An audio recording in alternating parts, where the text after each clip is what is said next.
மல்லி எடுத்து வந்து கொடுத்து வச்ச மாலை மணக்கும் ஒரு மணிக்கழுத்தில் விழுந்ததிந்த வேளை. அடுக்கு மல்லி எடுத்து வந்து கொடுத்து வச்ச மாலை மணக்கும் ஒரு மணிக்கழுத்தில் விழுந்ததிந்த வேளை. அச்சாரம் அப்ப தந்த முத்தாரம் அத அழகு வச்சார காத்து வந்தே இன்னாளா தள்ளி விலகி நிற்காம தாழால் பட்டு கண்ணாளா. போடுறா பாட்ட. Okay bro.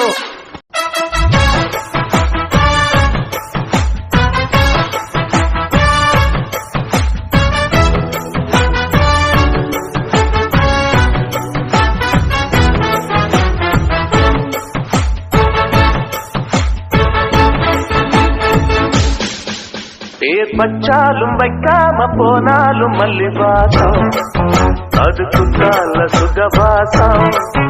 அடகி போது எப்போதும் முப்போதும் தொட்டு பேசும் இந்த பெண்ணோட சகவாசம். திருமண வீட்டாரின் சார்பாக உங்கள் யாவரையும் நான் வருக வருக என வரவேற்கிறேன். இந்த திருமண வரவேற்பு நிகழ்ச்சியானது ஒரு கிறிஸ்தவ மறுபடி இருக்கிறபடினாலே கிறிஸ்தவத்துக்கென்று ஒரு ஒழுங்கு இருக்கிறது. அதன்படி நாம் ஒரு பாடலை பாடி நாம் தேவநாமத்தை மகிமைப்படுத்துவோம். ஐயா வாழ்க வாழ்க உன் நாமம் வாழ்க உன்னதத்தில் தேவனுக்கு மகிமை உண்டாகட்டும் உன்னதத்தில் தேவனுக்கு மகிமை உண்டாகட்டும். திறந்துவித்தீர் செய்வோம் உம் சீதம் இந்த குடிதனிலே உம் விருப்பம் பூரணமாகட்டுமே இந்த குடிதனிலே உம் விருப்பம் பூரணமாகட்டுமே.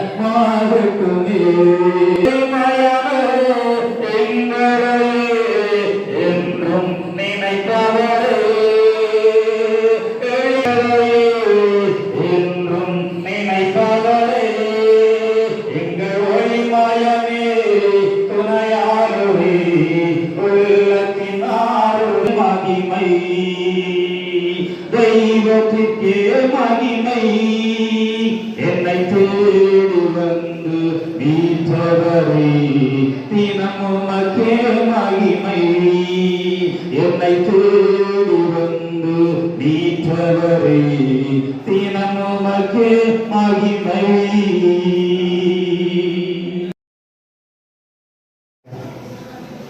கல்லூரி சூழ்நிலைக்கு நேராக நாம் எல்லாம் கண்கள் ஜெபம் செய்வோம். எங்களை அதிகமாக நேசித்து வழிநடத்துகிற அன்பின் தகப்பனே, இந்த பரிசுத்தமான இந்த நல்ல மனமகிழ்ச்சியான நல்ல நாளுக்காக நன்றி செலுத்துகிறோம். இந்த நாளில் கர்த்தாவே அருமையான தம்பி மோசஸுக்காக ஒரு கொடுத்திருக்கிற நல்ல துணையாக நன்றி செலுத்துகிறோம். வாழ்க்கையை ஏற்படுத்தினதை ஆண்டவரே, குடும்ப வாழ்க்கையை ஆசீர்வதித்து மேன்மைப்படுத்துவதை உடையப்பா உமக்கு நன்றியோடு துதிக்கிறோம். சோதனை தகப்பனே, அருமையான தம்பிக்கு ஆண்டவரே நல்ல ஒரு நல்ல படிப்பை கொடுத்து நல்ல ஒரு வேலைக்கு கொடுத்து ஆண்டவரே இந்த நாளிலும் நல்ல ஒரு துணையாரை கொடுத்து நன்றி செலுத்துகிறோம். உன் மனைவி உன் வீட்டவர்களின் கைதரும் திராட்சை கொடியை போல் இருப்பாள். உன் பிள்ளைகள் பத்தியை சுற்றிலும் ஒளிவு மரக்கட்டுகளைப் போல் இருப்பார்கள். இதோ கர்த்தருக்கு பயப்படுகிற மனுஷன் எவ்விதமாய் ஆசீர்வதிக்கப்படுவான். கர்த்தர் சீக்கிரத்தில் இருந்து என்னை ஆசீர்வதிப்பார். நீ ஜீவனுள்ள நாளெல்லாம் இயேசுவாக காண்பார். நீ உன் பிள்ளைகளையும் இஸ்ரவேலுக்கு உண்டாகும் சமாதானத்தை காண்பாய். ஆமென். எபேசியர் சபைக்கு இப்படியா எழுதுகிறார், மிகுந்த மனத்தாழ்மையும் சாந்தமும் நீடிய பொறுமையும் உடையவர்களாய் அன்பினால் ஒருவரை ஒருவர் தாங்கி என்று எழுதப்படுகிறது. கணவன் மனைவியா இணைக்கப்பட்டிருக்கிற மோசஸ், சகோதரி சங்கீதா ஆகிய அவர்களுக்கு நாங்கள் சொல்கிறதான ஒரு ஆலோசனை என்ன அப்படின்னா, நீடிய பொறுமையுடையவர்களாய், ஸ்திரீக்காக சிருஷ்டிக்கப்பட்டவன் அல்ல, ஸ்திரீயே புருஷனுக்காக சிருஷ்டிக்கப்பட்டவள் என்று எழுதப்பட்டிருக்கிறது. ஆக ஒரு பெண் ஒரு மனிதன் மூலமாக உருவாக்கப்பட்டவள் என்பதை நாம் மறந்து கொள்ளக்கூடாது. நாம் எல்லாம் என்ன நினைக்கிறோம்னா, நாம தான் பெற்றெடுத்தோம், அதனால பெண் உயர்ந்தவள் என்று சில வேலைகளில் சில பேர் நினைத்துக் கொண்டிருப்போம். கீழ்ப்படுகிறவளாக நாம் வாழ கற்றுக்கொள்ளணும். புருஷன் ஒரு குடும்பத்திற்கு தலையாக இருக்கிறார். அந்த ஒருவேளை நாம் நினைக்கலாம், சில வேளைகளிலே மனைவியானவள் அதிகம் படிச்சிருப்பார்கள், புருஷன் படிக்காத ஒரு மனுஷனாக இருப்பார். அப்ப படிக்காத ஒரு மனுஷனுக்கு நான் அதிகம் படித்திருக்கிறேன் என்றதான ஒரு ஆணவமோ பெருமையோ இல்லாது விட்டு, எப்பேற்பட்ட ஒரு மனிதனாக இருந்தாலும் படியாதவனாக இருந்தாலும் எனக்கு அவன் புருஷன், எனக்கு தலைவன், அவனுக்கு நான் கீழ்ப்படிந்து நடக்க வேண்டும் என்ற எண்ணம் எந்த பெண்ணுக்குள்ள இருக்கோ அந்த குடும்பம் வாழும். அதனால் ஈராப்பு இல்லாதபடி மனைவிக்கு கொடுக்க வேண்டிய அத்தனை பொறுமை, எல்லா காரியங்களையும் மனைவிக்கு கொடுக்க வேண்டிய எல்லா ஸ்தானங்களையும் விட்டு கொடுத்து வாழ பழகணும். ஆக புருஷன் எங்க அப்பா சொல்றதுதான் கேட்பேன், அதன்படிதான் நடப்பேன்னு சொல்லி திருமணம் ஆன பிறகு பேசுவது அது ஒரு தவறான காரியம். என்றைக்கு திருமணம் முடித்து விட்டதோ அவர்களை என்ன செய்யணும்னா, பிரித்து விடுங்கள் என்று சொல்லவில்லை, ஒதுக்கி விடுங்கள் என்று சொல்லவில்லை, அவர்களை சிந்திக்க வைக்கிற சுபாவம் உள்ளவர்களாக தாய் தகப்பன் மாற வேண்டும். திருமணம் முடிஞ்ச பிறகு போய் அந்த பிள்ளைகளுக்கோ அவர்களுக்கோ போய் மாறி மாறி மாறி நாம ஏதாவது ஆலோசனைகளை சொல்லவோ, அந்த குடும்பத்தை பத்தி பேசவோ, அல்லது இவர்களுக்குள்ள இருக்கக்கூடிய உறவுகளை பிரிக்கிற எண்ணத்துல தாய் தகப்பன் இல்லாதபடி அவர்களை தனியாக, அவர்களை பறவைகளாக பறக்க விடணும், அவர்களை சிந்திக்க விடணும், அவர்களை வாழ விடுகிற பொழுது அந்த குடும்பம் சிறந்திருக்கும். எல்லாத்துக்கும் போய் நாம் என்ன செய்யக்கூடாது, தாய் தகப்பனா இருக்கிறவர்கள் அவர்களிடத்தில் மூக்க கொடுக்க கூடாது. நீங்கள் திருமணம் ஆன உடனே நீங்கள் இனிமே ஒரு குடும்பஸ்தான் என்பதை மறந்து கொள்ளக்கூடாது. ரெண்டு பேரும் இனிமே வாலிப பிள்ளைகள் இல்ல, நீங்கள் பெற்றோர்களாய் மாறக்கூடிய ஒரு பக்குவத்துக்குள்ளே வந்து விடுவீர்கள். அதனால் நீங்கள் என்ன செய்யணும்னா, ஆண்டவர் உங்களுக்கு என்று சில ஞானத்தை கொடுத்திருப்பாரு. வேதத்தில் அதற்கான எல்லா காரியங்களும் ஆண்டவர் உங்களுக்கு எழுதி கொடுத்திருக்கிறார். ஆகையால் தேவனிடத்தில் செபிக்கிற பொழுது நமக்கு குடும்பத்தை நடத்தக்கூடிய ஆலோசனைகள் கத்தர் ஏற்ற வேலையில தேவ பிள்ளைகளுக்கு அழகாய் அவர் தருகிற தேவனாக இருக்கிறார். மூன்றாவது ஆண்டவர் அவர்களுக்கு கொடுக்கக்கூடிய ஆலோசனை என்ன அப்படின்னா, எபேசியர்கள் நிறுவனம் 5வது அதிகாரம் 31வது வசனம். அங்கே சொல்லப்பட்டிருக்கிறது, இதனை நிமித்தம் மனுஷன் தன் தகப்பனையும் தன் தாயையும் விட்டு தன் மனைவியுடன் இசைந்து இருவரும் ஒரே மாமிசமாய் இருப்பார்கள். இது நிமித்தம் மனுஷன் தன் தகப்பனையும் தன் தாயையும் விட்டு தன் மனைவியுடன் இசைந்து இருவரும் ஒரே மாமிசமாய் இருப்பார்கள் என்று வேதம் சொல்கிறது. நீங்கள் இருவரும் ஒருவருக்கு ஒருவர் ஆலோசனை பண்ணி அந்த காரியத்தில் நீங்கள் சமமாய் ஈடுபடுகிற பொழுது, சமமாய் செய்கிற பொழுது உங்களுடைய குடும்பம் வாழ்ந்திருக்கும், சிறந்திருக்கும். ஆகையால் நீங்கள் ஒருவருக்கு என்ன செய்யணும் அப்படின்னா, ஊழியம் செய்கிறவர்களாய் மாறணும். முதலாவது ஆண்டவருக்கு நீங்கள் தேவ மகிமையை கொடுக்கணும். இரண்டாவது உங்களுக்கு, அதுக்கப்புறம் தான் உங்களுடைய குடும்பத்தை என்ன செய்யணும், நேசிக்கணும். அதனால தேவ பிள்ளைகளாக இருக்கிற நீங்கள், ஆண்டவரை அறிந்திருக்கிற நீங்கள், வேதத்தை அறிந்திருக்கிற நீங்கள், நீங்கள் இருவரும் ஒரே மாமிசம், ஒரே சரீரம் என்பதை மறந்து போகக்கூடாது. எந்த சூழ்நிலையும் குடும்பம் என்றால் சண்டை இருக்கும், வெறுப்பு இருக்கும், பிரச்சனைகள் இருக்கும். ஆனா அந்த சண்டை காலையில் ஆரம்பிச்சா சாயந்தரம் 6 மணிக்குள்ள முடிஞ்சு என்ன செஞ்சிடணும், ஓஞ்சிடணும். மழை வெறிச்சு ஓஞ்சது மாதிரி சாயந்தரம் 6 மணிக்கு எவ்வளவு பிரச்சனைகள் இருந்தாலும் குடும்பத்துல சண்டை இல்லாம இருக்காது. எவ்வளவு சண்டைகள் இருந்தாலும் சாயந்தரம் 6 மணி லைட்டை போடுறதுக்கு முன்பாக நீங்கள் இருவரும் என்ன செஞ்சிடணும், சமாதானமாயிடணும். ஒருவேளை கணவர் ஒருவேளை குடும்பத்துக் கொண்டு வேலைக்கு போய் இருந்தாலும் மனைவியா இருக்கிறவ என்ன செய்யணும்னா, மத்தியானம் 1 மணி 1:30 ஆயிடுச்சு, 2 மணி ஆயிடுச்சுன்னா எவ்வளவு கோபத்துல இருந்தாலும் போனை போட்டு, மாமா சாப்பிட்டீங்களா, அத்தான் சாப்பிட்டீங்களா, என்னங்க சாப்பிட்டீங்களான்னு ஒரு வார்த்தை கேட்டீங்கன்னா, அவன் எவ்வளவு பெரிய முரடனா இருந்தா கூட, கோபக்காரனா இருந்தா கூட மத்தியானம் என்ன செய்வானா, சரி இவ்வளவு சத்தம் போட்டுட்டு வந்தோம், எவ்வளவோ திட்டிட்டு வந்தோம், மறுபடியும் என் மனைவிய சாப்பிட்டியான்னு கேட்கால இருக்கிற என்ன வந்த உடனே அவன் அப்படியே கீழே என்ன செஞ்சிருவான், இறங்கிடுவான். என் புருஷனிடத்துல நான் கேட்டுக்கிறேன், எந்த ஒரு சம்பவம் இருந்தாலும் என் மனைவியின் இடத்துல கேட்டுக்கிறேன் அப்படின்னு நீங்க தான் பிரிச்சுக்கணும் ஒழிய நான் போய் எங்க அப்பாட்ட கேட்டுட்டு வந்துடுறேன், எங்க அம்மாட்ட கேட்டுட்டு வந்துடுறேன், எங்க பாட்டிட்டு போய் கேட்டுட்டு வந்துடுறேன். ஒருவேளை நீங்கள் எண்ணுவீர்கள், ஆனால் அது சண்டையில தான் முடியும், சமாதானத்தில் முடியாது. ஏன்னா பெரியவர்கள் இருக்கிற அவர்கள் சில ஆலோசனைகள் சரியாக அவர்கள் சொல்லுகிறவர்களாக இருந்தாலும் இன்றைக்கு இருக்கிற சூழ்நிலையில அவர்கள் அந்த குடும்பத்தை சரியான விதத்தில் நடத்தக்கூடிய பக்குவத்துல இன்றைக்கு யாரும் இல்லை. ஆகையால் குடும்பத்தில் இருக்கிற நீங்கள், கணவன் மனைவியா இணைந்திருக்கிற நீங்கள், எந்த ஒரு காரியமாக இருந்தாலும் ஜெபித்து தேவ சமூகத்தில் உட்கார்ந்து இந்த காரியத்தை நாங்கள் செய்ய நினைக்கிறோம். நான் என்ன செய்யணும், நான் எப்படி வாழணும், அந்த காரியத்தை நான் எப்படி மேற்கொள்வது என்று சொல்லி சரியாக யோசித்து நீங்கள் செயல்பட ஆரம்பிப்பீர்கள். ஆனால் கர்த்தர் உங்களுடைய வாழ்க்கையை நம்முடைய பயணத்தை அழகாக கொண்டு போவார். ஆகையால் தேவ பிள்ளைகளாய் இணைந்திருக்கிற நீங்கள் ஒருவர் முதலாவது உங்களுக்கு நீங்கள் கணவன் மனைவி உண்மையா இருக்க பழகுங்கள். இரண்டாவது ஒருவர் கனப்படுத்த வாழ பழகுங்கள். மூன்றாவது சமமாக நீங்கள் உங்களுடைய வாழ்க்கையை பிரித்து கொடுத்து வாழ பழகுங்கள். கர்த்தர் உங்களை ஆசீர்வதிப்பார். நம்மை வானத்திலும் பூமியிலும் சகல அதிகாரம் பெற்ற பரிசுத்தமுள்ள நல்ல பிதாவே, இந்த ஆசீர்வதிக்கப்பட்ட நல்ல வேலைக்காக நன்றியோடு துதிக்கிறோம். தம்பி மோசஸையும் சங்கீதாவையும் இன்றைக்கு கணவனும் மனைவியுமாக இது இணைத்த நல்ல தயவுக்காக மக்கள் நன்றி செலுத்துகிறோம். பிதா குமாரன் பரிசுத்தாவி நாமத்தினாலே உடைய பிள்ளைகளை ஆசீர்வதிக்கிறோம். தேவகரம் உடைய பிள்ளைகளோடு நிறைவாய் தங்கியிருக்கும்படியாக ஜெபிக்கிறோம். வானத்துக்குரிய ஆசீர்வாதத்தினாலும் பூமிக்குரிய ஆசீர்வாதங்களினாலும் குடும்ப ஆசீர்வாதங்களினாலும் உடைய பிள்ளைகளை ஆசீர்வதிப்பீராக. கேட்ட வேத வசனத்தை தன்னுடைய வாழ்க்கையின் அனுபவமாய் மாற்றி அநேக குடும்பங்களுக்கு மாதிரியாக சாட்சியாக ஜீவிக்க உடைய பிள்ளைகளுக்கு அனுக்கிரகம் செய்ய, எல்லா தீமைகளுக்கும் இன்னல்களுக்கும் விலக்குவதாக சபைக்கும் சமுதாயத்துக்கும் உபயோகமுள்ள பாத்திரங்களாய் உடைய பிள்ளைகள் திகழ அனுக்கிரகம் செய்ய, தொடர்ந்து நடைபெறுகிற எல்லா உபசரிப்பு விழாவிலும் உங்கள் நாம மகிமை அடையட்டும். எல்லாவற்றுக்கும் நிறைவான ஆசீர்வாதங்களை தந்து உடைய பிள்ளைகளை கனம் பண்ணுவேன். இயேசு கிறிஸ்துவின் மாறாத நாமத்தில் ஜெபிக்கிறோம் நல்ல பிதாவே, ஆமென். விசேஷமாக தம்பி மோசஸ் தம்பதியோடு கூட கிறிஸ்துவின் வருகை பரியந்தம் தங்கியிருப்பதாக. ஆமென். அல்லேலூயா. ஒரு பொண்ணே அதுதான் நீ தமிழ்நாட்டு பாடி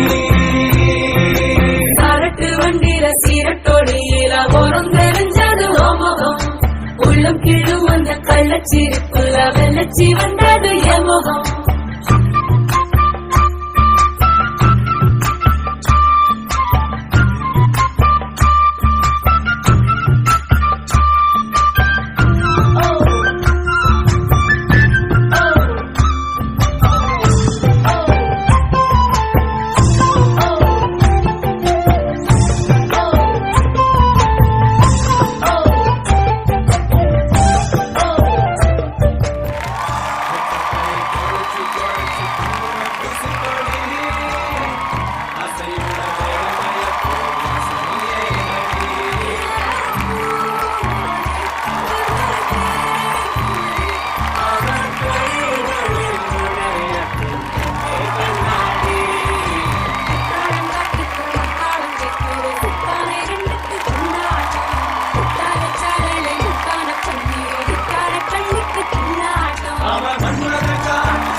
இனி புத்தி கலங்குற முத்தம் கொடுத்திரு ராஜாவே, ஒன்றுதான் கட்டி மாப்பிள்ள வெத்தல போட்டு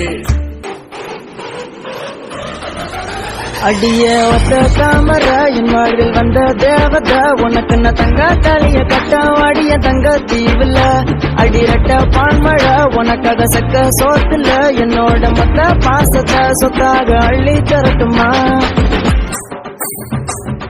மார்க்ஸ் லைட்டே தான் வேணுமா? அடி பேரழ கேட்டா லைட்டு கசக்குமா? மார்க்ஸ் லைட்டே தான் வேணுமா? அடி பேரழ கேட்டா லைட்டு கசக்குமா? உன்னை பத்தி ஓவராச்சு ஃபீலிங்கு, உன்னை பத்தி ஓவராச்சு ஃபீலிங்கு, காதல் வந்து மிஸ்டு காலில் காலிங்கு, ஹார்ட்ட தொடர்ந்து காட்டவா, காதல் கனவை கூட்டவா, தொட்டு தொடர்ந்து சொல்லவா, தொலைந்து போனே நல்லவா, ஒரே ஒரு வார்த்தையில் லவ்வ சொல்ல மாட்டியா? கல்யாணமே வைபோகமே திருமணத்தில் கொண்டாட்டமே அழகான பரிசுத்தமான மகனுக்கும் அழகான கன்னிகை பெண்மணிக்கும் அழகான பரிசுத்தமான மகனுக்கும் அழகான கன்னிகை பெண்மணிக்கும் நடக்கும் பரிசுத்த விவாகமே பெருக நிரந்தர சந்தோஷமே நடக்கும் பரிசுத்த விவாகமே பெருக நிரந்தர சந்தோஷமே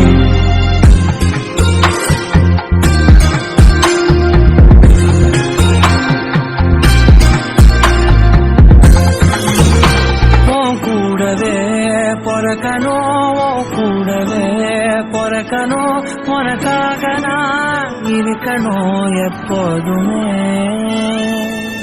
கூடவே பொறக்கணும் தாய் போல நான் காக்கணும் எப்போதுமே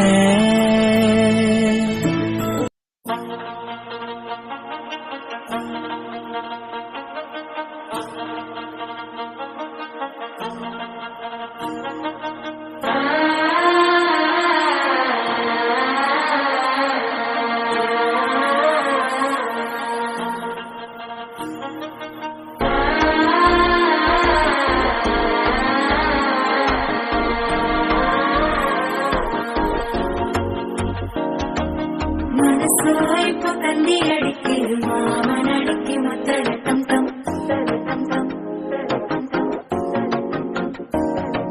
சிரிப்பு இல்ல மின்னல் அடிக்குது ஆச பொண்ணுக்கு அச்சட டம் டம்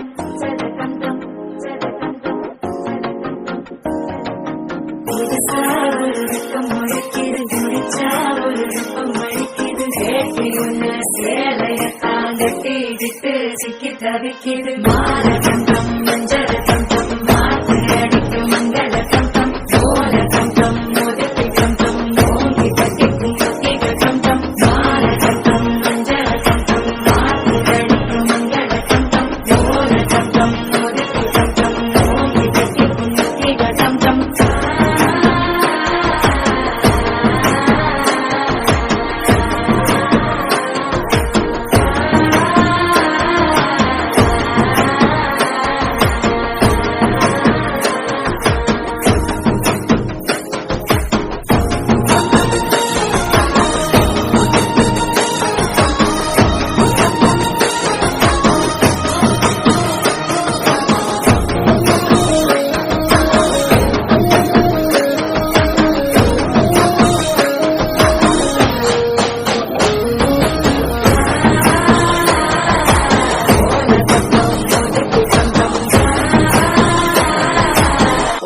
தட்டிக்கும் முத்திக டம் டம் நீயும் வந்தா நல்ல நேரம் சட்டன ஆரம்பமாகுமே உன்னை கை பிடிச்சா இந்த நாடு பண்டிகை தெரிய சேருமே அசஞ்சா வந்து நித்திர கெடுக்கும் சித்தன்ன கோயில் சித்திரமே நினைப்பா வந்து சக்கரம் சுத்துற அத்தடி கொட்டு நடத்துனவே வாழ செழிக்க வாக்கு பழிக்க வாங்கும் சந்தனம் வாசம் பொழிக்க கேட்டு கிழிக்க கூட்டம் குவிக்க நெஞ்சம் ரெண்டும் பட்டன ஒட்டிக்க பால தங்கம் மஞ்சள தங்கம் நாட்டு அடிக்க மங்கள தங்கம் சோழ தங்கம் முதுக்கு தங்கம் ஓங்கி தட்டிக்கும் மத்திக தங்கம்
மார்க்ஸ் லைட்டே தான் வேணுமா அடி பேரழ கேட்டாச்சு லைட்டு கசக்குமா உன்னை பத்தி ஓவராச்சு ஃபீலிங்கு உன்னை பத்தி ஓவராச்சு ஃபீலிங்கு காதல் வந்து மிஸ்டு காலில் காலிங்கு ஹார்ட்ட தொடர்ந்து காட்டவா காதல் கனவை கூட்டவா தொட்டு தொடர்ந்து சொல்லவா தொலைந்து போனே நல்லவா ஒரே ஒரு வார்த்தையில் லவ் சொல்ல மாட்டியா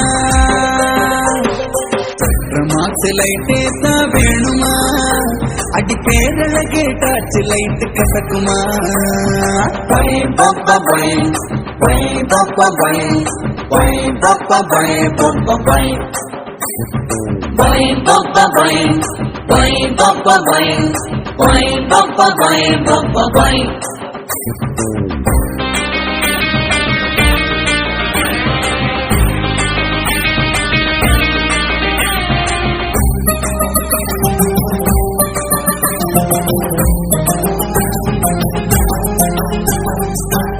பூரியே சிவந்த ஜாங்கிரியே இன்ச்சு இன்ச்ச ஒன்ன கொஞ்ச ஆசை சுந்தரியே இன்னைக்கு ராத்திரியே உன்னை தாலி கட்டி தூக்கி போக ஆசை உன்னோட கேமரும் என்னோட ஹியூமரும் உன்னான ஒர்க் அவுட் ஆகும் பேபி உன் செப்பல் சைஸ் முதல் உன்னோட டைட் வர்ற நோட் பண்ணி வைப்பதெந்த நாவி ராக்கெட் போட்டுட்டேன் உன்னை டார்கெட் ஆக்கிட்டேன் ராக்கெட் போல டக்குன்னு பறக்காத